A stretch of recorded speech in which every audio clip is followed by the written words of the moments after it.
হওয়ার পর 8 থেকে 10 জন শিক্ষার্থী সারা দেশে আত্মহত্যা করার যে সংবাদ গণমাধ্যমে উঠে এসেছে, প্রকৃত সংখ্যাটা এর চাইতে নিশ্চয়ই বেশি, যেগুলো হয়তো গণমাধ্যমে আসে নাই।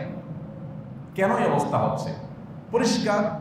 পরিষ্কার কারণ হলো যে আমাদের শিক্ষার্থীরা, আমাদের পরীক্ষার্থীরা তারা দ্বীনি এবং নৈতিক শিক্ষা থেকে দূরে সরে যাচ্ছে, যার কারণে তারা ডিপ্রেশনে পড়ে যাচ্ছে, তাদের মধ্যে আস্থার ঘাটতি দেখা দিচ্ছে। দেখুন, আল্লাহ তাআলা কোরআনে কারিমে বলেছেন, ওয়ালা ইয়াইআস মির রাউহিল্লাহি ইল্লাল কওমুল কাফিরুন। আল্লাহর প্রতি অবিশ্বাসী কাফের বেঈমান ছাড়া কেউ কখনো নিরাশ হওয়ার কোনো সুযোগ নেই। ঈমানদারের জীবনে নৈরাশ্য এটা কখনো তার জন্য মানানসই হতে পারে না। কেন হতে পারে না? কারণ যালিকা বিআন্নাল্লাহা মাওলাল্লাযীনা আমানু ওয়া আন্নাল কাফিরিনা লা মাওলা লাহুম। আল্লাহ রাব্বুল আলামিন তিনি ঈমানদারদের অভিভাবক। ঈমানদারদের অভিভাবক স্বয়ং আল্লাহ। আর যারা আল্লাহর প্রতি বিশ্বাস করে না তাদের কোনো অভিভাবক নেই। একটি বই আরবিতে লেখা হয়েছে রব্বি আল্লাহ, আরবিতে। বইটি সৌদি আরবের 2 জন বিশ্ববিদ্যালয়ের শিক্ষক লিখেছেন। এই বইটির বাংলা অনুবাদ আমার করার সুযোগ হয়েছে। আমি যখন সৌদিতে ছিলাম তখন আমার সাথে তারা যোগাযোগ করেছে, এটা আমি অনুবাদ করেছি। এটা 40-50টা ভাষায় অনুবাদ হয়েছে। ওই বইয়ের মধ্যে একটা গ্রাফ আছে।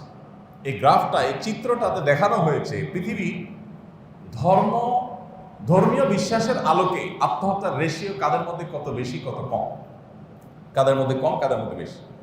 তো সেই গ্রাফটাতে বিশ্ব স্বাস্থ্য সংস্থার জরিপ, কয়েক বছরের পর বেশ কয়েক বছরের জরিপ দেখানো হয়েছে যে পৃথিবীতে সবচেয়ে বেশি আত্মহত্যার প্রবণতা হয় দেখা গেছে নাস্তিকদের মধ্যে, যাদের মধ্যে কোনো ধর্মীয় বিশ্বাস নাই, তাদের মধ্যে আত্মহত্যার প্রবণতা সবচাইতে বেশি।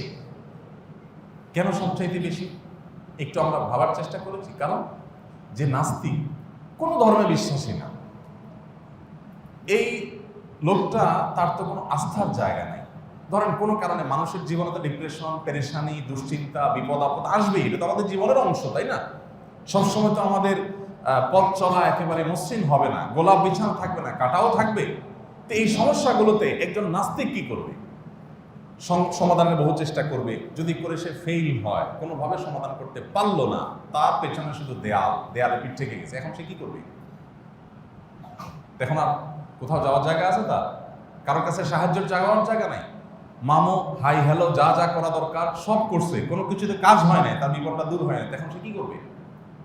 ডিপ্রেসড হয়ে মরা ছাড়া তার সামনে আর কোনো পথ নাই। ও স্যাড ব্যাড বলা ছাড়া কিচ্ছু করার নাই। কিন্তু একজন বিশ্বাসী বান্দা, ধর্মে বিশ্বাসী বান্দা, বিশেষ করে আল্লাহর প্রতি ঈমান আননেওয়ালা মুসলিম, তিনি যদি অনুভব করেন যে পেছনে দেয়াল, সামনে বাধা, আমার আর যাওয়ার কোনো জায়গা নেই, তার এই মুহূর্তেও আল্লাহর কাছে চাওয়ার, আশ্রয় নেওয়ার, দোয়া করার, কাকুতি মিনতি করার সুযোগ আছে। এই সুযোগটা থাকার কারণে সে একেবারে আশাহত হয় না, হওয়ার সুযোগ থাকে না। এই জন্য সবচাইতে আত্মহত্যার প্রবণতা মুসলমানদের মধ্যে সবচাইতে কম। সকল ধর্মের মধ্যে দেখানো হয়েছে ওই গ্রাফে কয়েক বছরের, যে সবচাইতে আত্মহত্যার প্রবণতা মুসলমানদের মধ্যে সবচাইতে কম। আর সবচেয়ে বেশি হলো কোন ধর্ম বিশ্বাসী না নাস্তিক, তাদের মধ্যে। কারণটা কি? একেবারে দিনের আলোর মতো পরিষ্কার। ভাইরা আমার, আল্লাহ তাআলা বলেছেন, আল্লাহি ফালইয়াতাওয়াক্কালিল মুতাওয়াক্কিলুন। তাওয়াক্কুলকারী ঈমানদারদের আল্লাহর উপর ভরসা করা কর্তব্য, তাদের উপরে ফরজ আল্লাহর উপরে ভরসা করা। আল্লাহ বলেছেন, ওয়ালা তাকনাতু মির রাহমাতিল্লাহ। তোমরা আল্লাহর রহমত থেকে আশা হারাবে না। আশা হারানো কখনো জায়েজ নাই।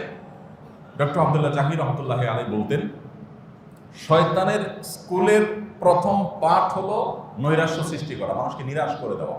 দাম্পত্য জীবন বলেন, ব্যবসায়িক জীবন বলেন, শিক্ষা জীবন বলেন, যে কোনো জীবনে বিপদ আপদ আসবেই, বিপদ ঝামেলা আসবেই, বিপত্তি আসবেই। ভেঙে পড়া, ডিপ্রেসড হয়ে যাওয়া, আশাহত হয়ে যাওয়া, না কিচ্ছুই হবে না, এইরকম মন মানসিকতা লালন করা, এটা শয়তান সৃষ্টি করে মানুষকে ধ্বংস করবার জন্য। ঈমানদার যত বিপদই আসে তার বিশ্বাস থাকবে, অন্ধকার যত ঘন হবে, রাত যত গভীর হবে, প্রভাত তত নিকটবর্তী হবে। আল্লাহ কোরআনে বলেছেন, ইন্নামা আল উসরে ইউসরা, মানে কি? নিশ্চয়ই বিপদের এবং কঠিনের পরে সুখ আল্লাহ বলেন নাই। আল্লাহ বলেছেন বিপদ এবং কঠিনের সাথেই সুখ আছে, পরে বলেন নাই। আল্লাহ ওয়ার্ডটা ব্যবহার করেছেন মা মানে সাথে, মানে যেখানেই বিপদ তার সাথেই সুখ আছে, যেখানেই সমস্যা তার সাথেই সমাধান আছে, শুধু সবর করতে হবে, ধৈর্য ধারণ করতে হবে, অপেক্ষা করতে হবে। মনে করেন আমার জীবনে যে সমস্যা আসলো সেই সমস্যা থেকে আমি সমাধানের কোনো পথ পেলাম না, বিপদ যদি কন্টিনিউ চলতেই থাকে, তো সর্বোচ্চ কি হতে পারে, বেশি থেকে বেশি কি হতে পারে?